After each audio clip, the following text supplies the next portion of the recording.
Hey guys, apologies for what is not one of my typical videos on this channel, well, not anymore at least. But while I'm still working on some of my more mentally exhausting videos as of this time, I wanted to cool down with a more laid back video that doesn't attempt to exceed over 30 minutes. And as it so happens, the right game just came out recently to help with just that. Klonoa Phantasy Reverie series is a remaster to the PS1 classic Klonoa Phantasy, and its sequel Klonoa 2 Lunate's Veil on the PS2. While I don't have too much attachment to Daughter Phantasy, that's certainly not the case with Lunate's Veil, as, in case you're unaware, it holds a special place with me in this channel, being the basis for the first ever video I produced. Now, some channels would encourage you to watch content from their younger years, despite how outdated some things might be.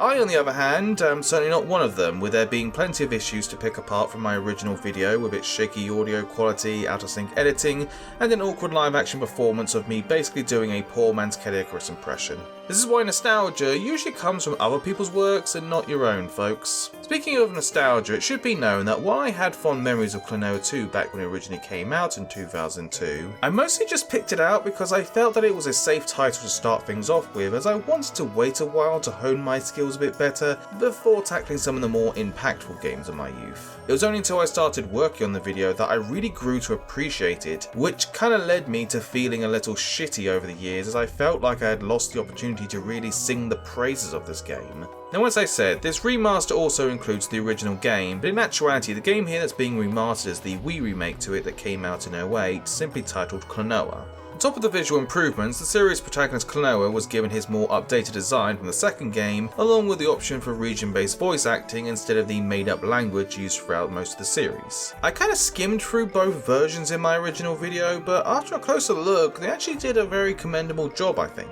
To give a rundown for those of you who might just see these games as simple 3D platformers with outdated gimmicks stapled to them, the Klonoa games, or at least the mainline entries, have us controlling the backwards hat-wearing rabbit thing Klonoa as he journeys to worlds, forms bonds with his allies, and works towards foiling evildoers from flooding the world with their bad vibes. The most significant element to these games is its mastery of the 2.5D game design that will have you mostly confined to a typical side-scrolling controls, but with your path neatly twisting and turning, along with having you move between other layers almost seamlessly. Not only does this give the series a unique art direction to work with, but it also finds ways to have players think differently compared to other 2D and 3D titles from the genre. Oftentimes the games will have you overcoming obstacles by way of interacting with items and enemies and using them to progress across different layers. The other core mechanic to this series is Klonoa's use of enemies by way of his wind bullets to defend against other dangers, make higher or further jumps, along with many more unique obstacles that require certain types of foes to be used on them. While the first game only has about a handful of creatures with unique attributes, the second game adds a ton of new ones that are both visually and mechanically thrilling to use. The ones that have you being launched up into the air are easily my favourite and just lead to some of the best moments in the game for me. Despite its almost innocent and playful aesthetic, the games do hike up their difficulty as you near the end, which even today got me to sweat and even swear a few times. In particular, some of the boss fights towards the end of the first game that annoyingly were made to end out a handful of levels,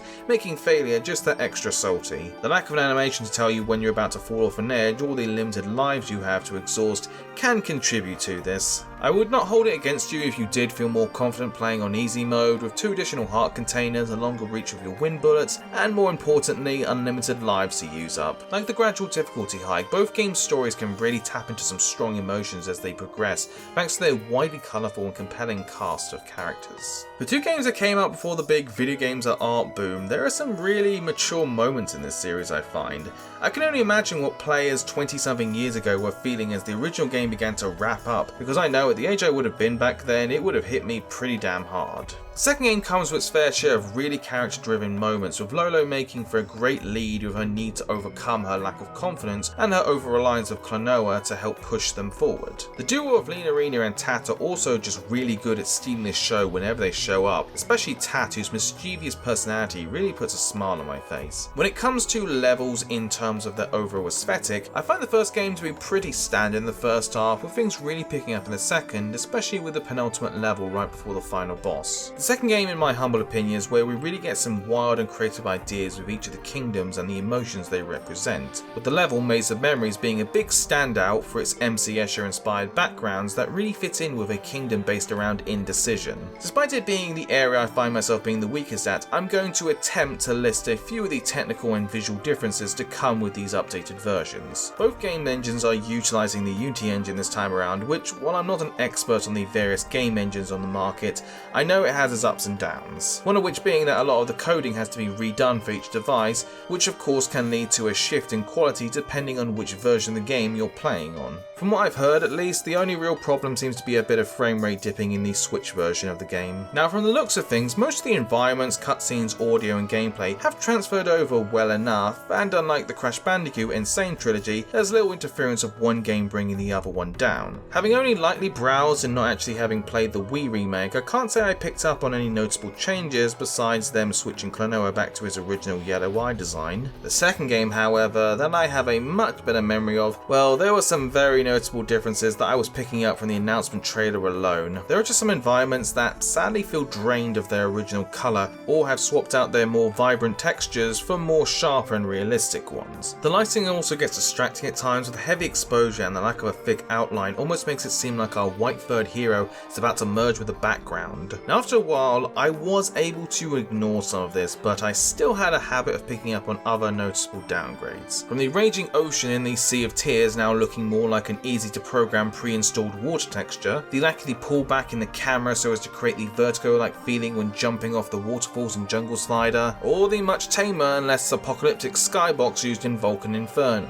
That said, I wasn't exclusively identifying flaws, as I did notice improvements like the backgrounds appearing much more three-dimensional and characters having more than just a dot used for a shadow. A lot of the UI was changed so as to fit both games, which I don't really have any problem with, although I do miss the 3D health bars used in the boss fights.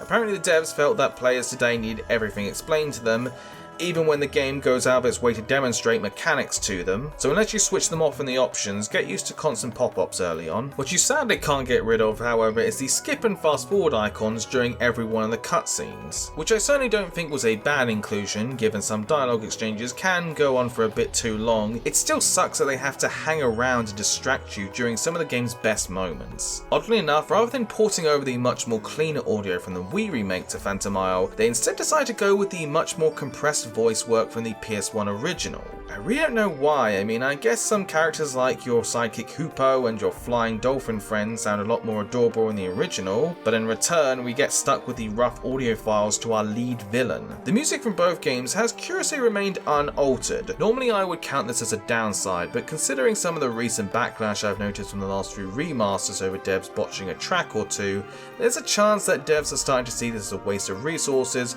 unless the soundtrack is outdated by today's standards. Personally, I find both game soundtracks to be really well composed, and like so much of the series, doesn't get nearly enough recognition in the community. One significant new addition that was added to both games is the option to have a second player act as an extra jump. However, having not yet gotten a second PS5 controller, I have no idea if this works out or possibly breaks the section or two. You can also switch on a pixel-like filter, but it really doesn't give off the effect I think they were going for, especially when it comes to how the lighting affects it all. Some of this might seem like a big hindrance to me, but it really isn't. In truth, I am just so happy that these two games get to expand to a much wider audience today. These are two truly hidden gems, and if you are a big 3D platformer fan like myself, now is the time to get them. But we're not done yet, folks. Now onto a topic that I feel anxious talking about, and that's the question of, will anything new actually come in response to these remakes? With each game having been exclusive to one console up until now, this is a good opportunity for the fanbase to flourish, whether it be those who were only partly aware of the series but missed out over various reasons, or just couldn't get a hold of them, which, considering the resale value for both games, is most likely a lot. Now, tracking game sales isn't as easy as it is with the box office, unless the publishers themselves decide to go ahead and brag about the success, or in some cases unfortunately admit that they underperformed. You know, that thing that Square Enix seems to be doing every quarter for the last 3 years now. Unless the entire game is being rebuilt from scratch, these remasters are usually an easy cash grab, thanks in part to publishers having to hire a team that specialises in porting games over to more modern day consoles. If they weren't profitable, I highly doubt we'd be seeing so many forgotten franchises getting revived in the last few years. Rarely, and I mean very rarely, do we see these passable sales lead to a series being reignited for a new generation. In the case of something like Crash 4, I point a lot towards merch sales and just the 20-year nostalgia cycle that companies love to jump on. I would love to see Klonoa earn his wings and stand next to the greats, but it's becoming harder as each year passes by to imagine a well-funded platformer that didn't have Nintendo's name slapped on the box getting a chance. A pessimistic outlook on things? Sure, but as I like to remind myself, ask of yourself what you have at this time, not what you don't have. And right now, what we have is two really spectacular and imaginative platformers that have been opened up to just about every platform on the market. If you are looking for a fun adventure to cool off with, well then this is an easy pick despite some of the issues I was able to pick apart. Again, I recommend thinking it over as to whether you are up to the task of taking on normal difficulty. As far as I know, nothing is closed off to you if you do decide to take things easy. I hope this sort of review was able to enlighten many of you to check out the Reverie series, and even if things don't move forward, those fond memories sure as hell ain't going anywhere anytime soon. Thank you all for watching. Apologies for a very dry first half of the year, but rest assured all is well and new videos are abound any day now.